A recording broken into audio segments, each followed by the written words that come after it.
Morgunið þegar Villa dreymdi stóra skál af sniglum sá hann stærsta snigil í heiminum nálgast.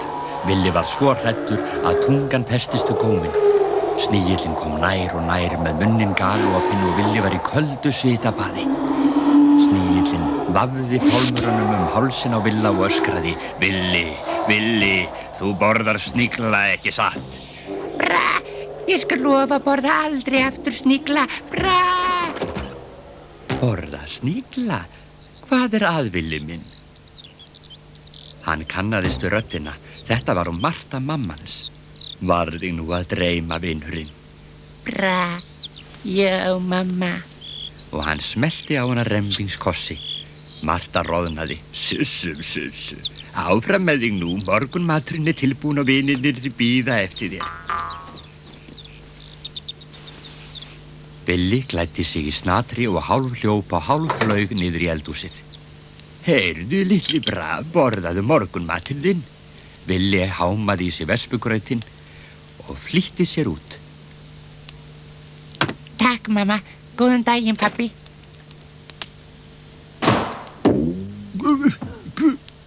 Hver skrambin. Bíddu bara á þetta röndið þín. Atjú!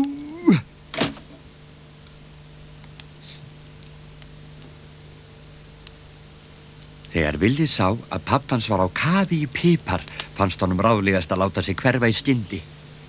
Sæli, strákar, eltiði mig inn í skóginn.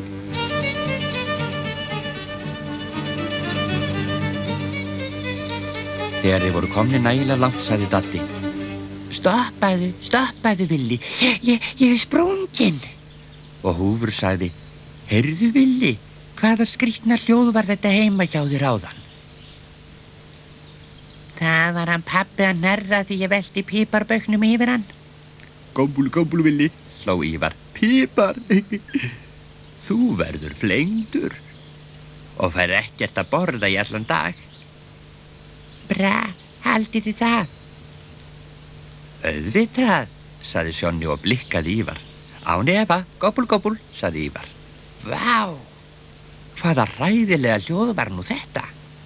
Hvaða hljóð? Eins og einhver nerraði gómbul og færist nær og nær. Hver snigillinn, það pabbi felið mig, bra! Fljótýr, köstum okkur yfir hann, rópaði Sjonni og þeir stukku allir á hann til að hann sæjist ekki. En þá heyrðist raumurulegt: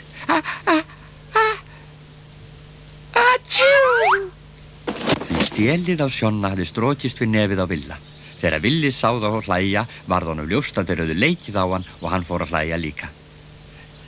En þeir hlógu ekki lengi. Þegar Villi hnerraði hafði Sjonni lent á býflugnabúi og nú voru býflugurnar reiðar og gerðu aðsúga Villa og vinum hans. Þeir æptu af skelfingu og hlupu undan býflugunum niður stíginn. Já, gómbul, á! Og þeir fóru inn í garðinn og stungu sér í þvottabalann hennar Mörtu, sem var fullur af sápuvatni.